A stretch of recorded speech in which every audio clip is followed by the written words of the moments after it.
सभी का हमारे यूट्यूब चैनल वसीम ऑफिशियल पे बहुत दिन इंतज़ार करने के बाद विशिष्ट शिक्षक यानी जितने भी शिक्षक साथी लगभग 1,87,000 सक्षमता उत्तीर्ण शिक्षक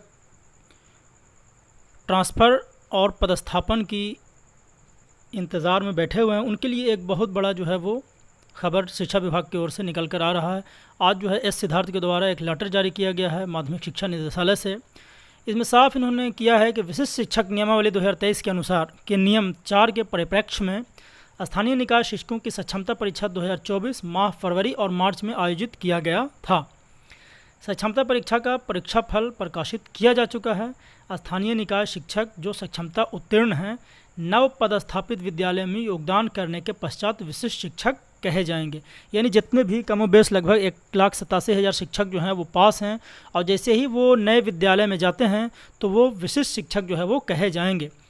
सक्षमता परीक्षा का परिणाम बिहार विद्यालय परीक्षा समिति के वेबसाइट पर भी देखा जा सकता है। इस लेटर के माध्यम से अभी हम बात करेंगे कि जो डेट जारी किया गया है वेरिफिकेशन का यानी काउंसलिंग का, हम उस पर विशेष चर्चा करेंगे कि इस काउंसलिंग में हमें किस तरह के कागजात जो है वो उपलब्ध कराना है और कब उसकी तिथि जो है वो निर्धारित की गई है।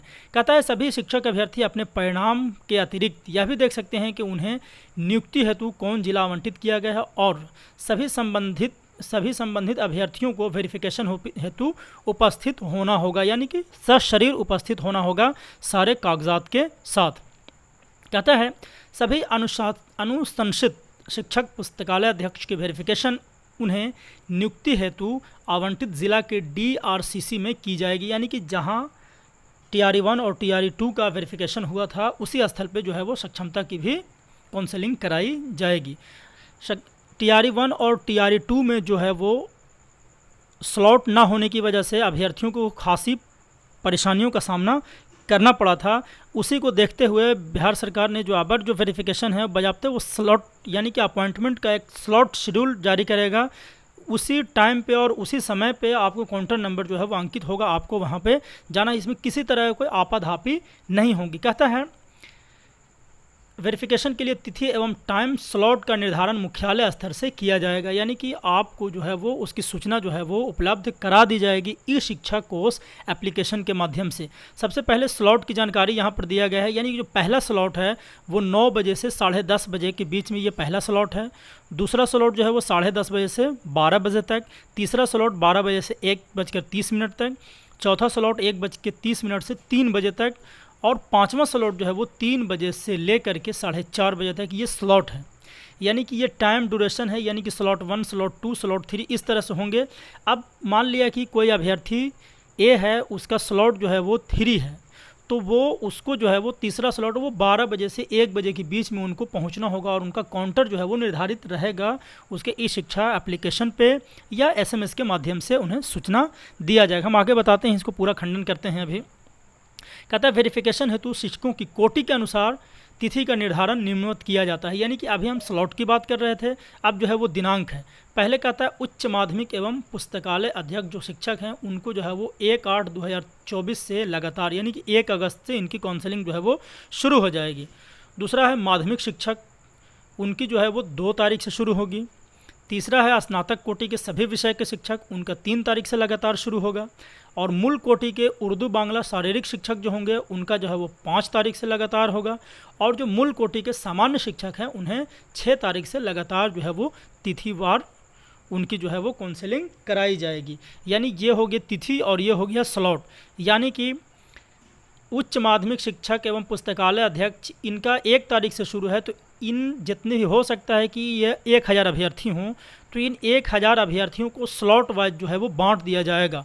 यानी कि 5 स्लॉट में बांट अगर दिया जाए 1000 को, तो लगभग जितने अभ्यर्थी एक स्लॉट में आएंगे उसके हिसाब से जो है वो काउंसलिंग कराया जाएगा। इससे ये होगा कि अभ्यर्थी में आपाधापी का कोई मामला नहीं होगा, बहुत ही आसानी से जो है वो करा लेंगे।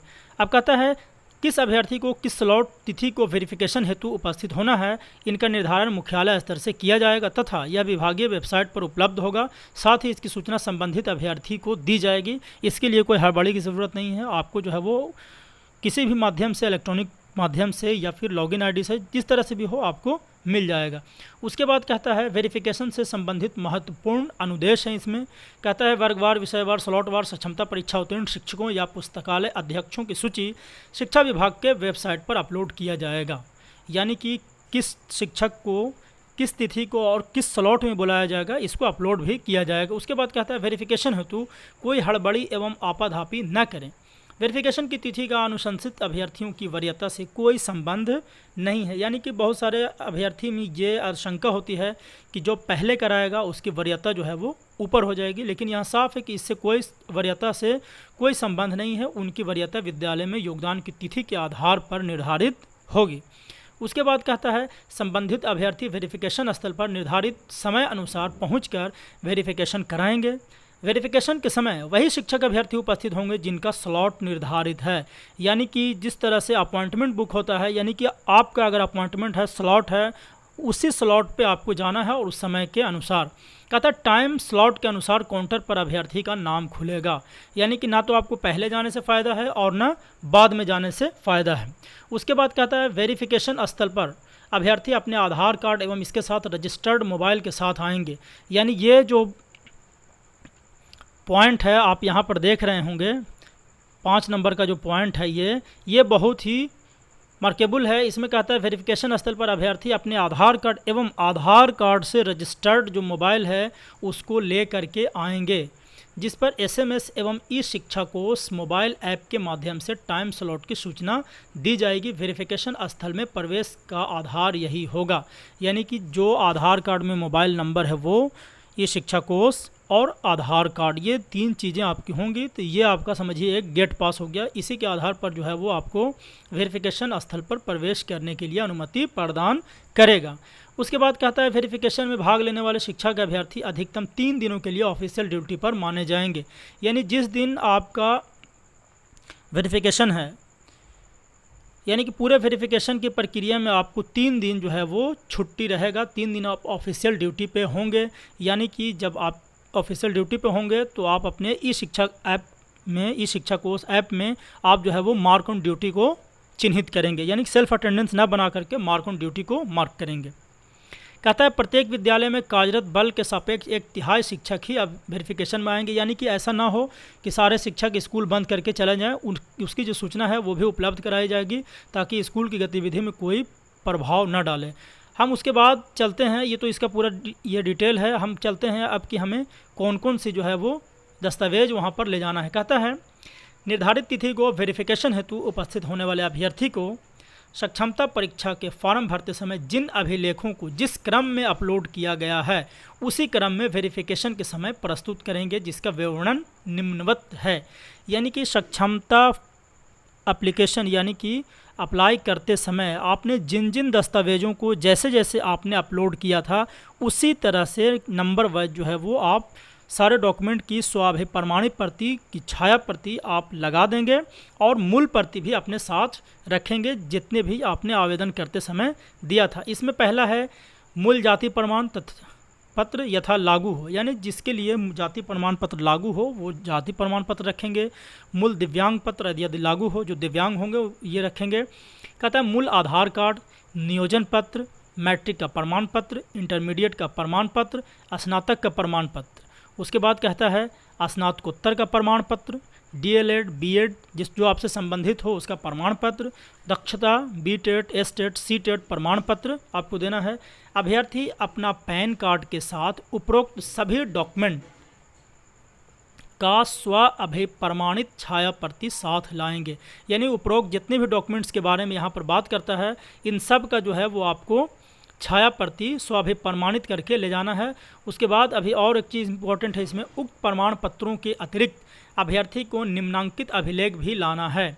बिहार विद्यालय परीक्षा समिति द्वारा जारी सक्षमता परीक्षा का मूल प्रवेश पत्र, पासपोर्ट साइज का 3 फोटोग्राफ जैसा कि समिति द्वारा आयोजित सक्षमता परीक्षा में शामिल होने हेतु समिति में जमा किया गया था। यानी कि वही फ़ोटो आप देंगे जो आपने सक्षमता फॉर्म भरते समय जो है वो आप दिया था। उसके बाद कहता है अभ्यर्थी अपने बैंक अकाउंट नंबर के साथ कैंसिल्ड चेक या पासबुक की प्रति भी ले करके जाएंगे। यहाँ पर देखिए आप देख रहे होंगे बिहार विद्यालय परीक्षा समिति द्वारा जारी सक्षमता परीक्षा का मूल प्रवेश पत्र, यानी कि जितने भी मूल प्रवेश पत्र यानी कि एडमिट कार्ड था वो हम लोगों को वेरिफिकेशन के समय जो है वो ज़िला शिक्षा पदाधिकारी के पास जमा है। अब इसके लिए हो सकता है कि एक लेटर जारी करके और सभी को वापस कर दिया जाए, तो वहाँ पर लेके जाना होगा कि जितने भी अभ्यर्थी हैं उनके पास ये मूल जो है प्रवेश पत्र अभी उपलब्ध नहीं है, क्योंकि ये शिक्षा पदाधिकारी के कार्यालय में जमा ले लिया गया था। फिलहाल आगे देखते हैं। अब ये जो है वो जिला शिक्षा पदाधिकारी हेतु अनुदेश है कि वो व्यवस्था को किस तरह से करेंगे ताकि अधिक से अधिक काउंसलिंग हो और किसी को कोई अतिरिक्त परेशानी का सामना ना करना पड़े, यानी कि ये तो उनका गाइडलाइन है। देखिए, अभ्यर्थी रजिस्टर्ड मोबाइल पर प्राप्त SMS एवं ई शिक्षा मोबाइल ऐप के माध्यम से टाइम स्लॉट की दी गई सूचना के आधार पर अभ्यर्थी को प्रवेश देना, यानी कि अभ्यर्थी को उनके रजिस्टर्ड मोबाइल नंबर पे जो है वो उनकी सारी जानकारी जो है वो काउंसलिंग की दे दी जाएगी और उसी के आधार पे जो है वो काउंसलिंग में प्रवेश दिया जाएगा। वेरिफिकेशन में अभ्यर्थियों का बायोमेट्रिक जांच भी कराना है, यानी कि फिंगरप्रिंट स्कैन भी जो है वो कराना है। सक्षमता परीक्षा उत्तीर्ण शिक्षक पुस्तकालय अध्यक्ष द्वारा समर्पित उन्हीं प्रमाण पत्रों का सत्यापन करेंगे जो बिहार विद्यालय परीक्षा समिति के वेबसाइट पर अपलोड है, यानी कि ये दिशा निर्देश है, यानी जितने भी डॉक्यूमेंट आपने सक्षमता परीक्षा के समय अपलोड किया था उसी की वेरिफिकेशन होगी, उसमें किसी भी तरह का कोई बदलाव नहीं किया जाएगा। कहता है वेरिफिकेशन पंजी एवं अन्य सभी अभिलेखों पर गठित दल के सभी सदस्यों का हस्ताक्षर अनिवार्य है। वेरिफिकेशन के दौरान प्रमाण पत्र मिलान के पश्चात सही पाया गया, वेरिफिकेशन के दौरान प्रमाण पत्र मिलान के पास संदेहास्पद पाया गया, यानी कि ये उनका गाइडलाइन है कि सारा जो है वो काम करने के बाद जो है वो आप अभ्यर्थी को वहाँ से फ्री करेंगे।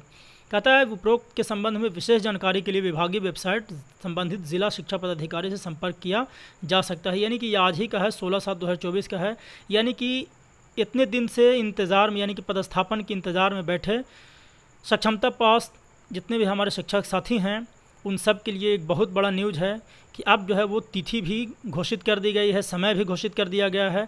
बस अब जितना आप इसमें देख रहे हैं वो सारा जो है वो डॉक्यूमेंट जो है वो आप तैयार कर लें बाज़ाब्ता फाइल में, ताकि वेरिफिकेशन के समय आपको किसी भी तरह का कोई दिक्कत नहीं हो। आप इन सारे को अच्छे से ध्यान से पढ़ लें और सारा रख लें और बिना किसी परेशानी के, बिना किसी बाधा के जो अभी सिस्टम जो प्रोसीजर है इसमें किसी तरह का कोई परेशानी नहीं होगी और वेरिफिकेशन कराएं। Best of luck. धन्यवाद साथियों। एक छोटा सा रिक्वेस्ट है कि आप हमारे चैनल पर अगर नए हैं तो चैनल को सब्सक्राइब ज़रूर कर लीजिए। धन्यवाद।